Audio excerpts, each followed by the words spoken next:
Hello hi అండి. ఈ వీడియోలో మీకు ఒక మంచి టిప్స్ చెప్పబోతున్నానండి. అది ఏంటి అంటే, మనం ఎప్పుడైనా ఫ్రూట్ ప్లాంట్లు ప్రూనింగ్ చేస్తూ ఉంటాం కదండీ. ఫ్రూట్‌వి గానీ, ఫ్లవర్స్‌వి గానీ, ఏవి గానీ మనం ప్రూనింగ్ చేసినప్పుడు వాటిని వేస్ట్‌గా పడేయకుండా ఇలా చేసుకుంటే చాలా బావుంటుంది. ఇప్పుడు నేను ఈ మట్టిని ఇక్కడ తీసుకున్న మట్టి కోకోపీట్ తీసుకున్నాను, ఇసుక తీసుకున్నాను, కొద్దిగా వర్మీ కంపోస్ట్ తీసుకున్నాను. అందులో సాఫీ ఫంగిసైడ్ ఏసానండి. ఎందుకని అంటే ఏవైనా నెమటోడ్స్ ఎటువంటివైనా వచ్చేసినా గుడకంగా అవి ఏవైతే మనము నాటుకునే మొక్కలకి ఎటువంటి ప్రాబ్లం లేకుండా ఉండడం కోసం. ఇవి నేను ఫ్రూట్ ప్లాంట్ అండి. నేను సపోటా అలాంటివి సపోటా గానీ, యాపిల్ బెర్రీ గానీ అలాంటి వాటికి కటింగ్ చేసేసేసి పడేసినవి మనం కంపోస్ట్‌గా తయారు చేసుకోకుండా వాటిని మొక్కలుగా నాటుకుంటే చాలా బావుంటాయని ఇప్పుడైతే మొత్తము నేను ప్రూనింగ్ చేసుకున్నాను. ప్రూనింగ్ చేసుకున్న వాటిని మీకిప్పుడు కటింగ్స్‌తో ఎలా పెట్టుకోవాలో ఏంటి అనేది ఒకసారి చూయించాలి. ఈ వీడియో వలన మీకు ఉపయోగం ఉంటుందని చూయిస్తున్నానండి. నేను ఇవి కొంచెం ముదురుగానే ఉన్నవి తీసుకున్నానండి.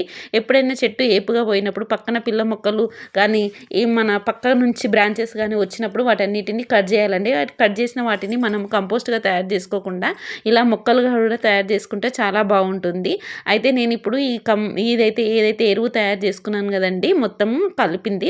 ఆ కలిపిన దాంట్లో అలా మొత్తం పక్కన కొంచెం అంతా తీసేసుకొని దానికి ప్లాంట్ బూస్టర్ అనేది కొంచెం అప్లై చేసేసేసి ఇలా నేను అన్ని గ్లాసులలో అలా పెట్టేసేసుకుంటున్నానండి.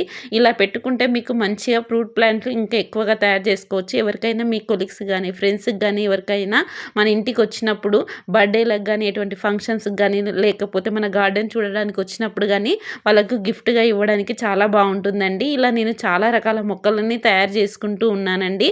అందులో భాగంగా ఇదొకటి చూయిస్తున్నాను.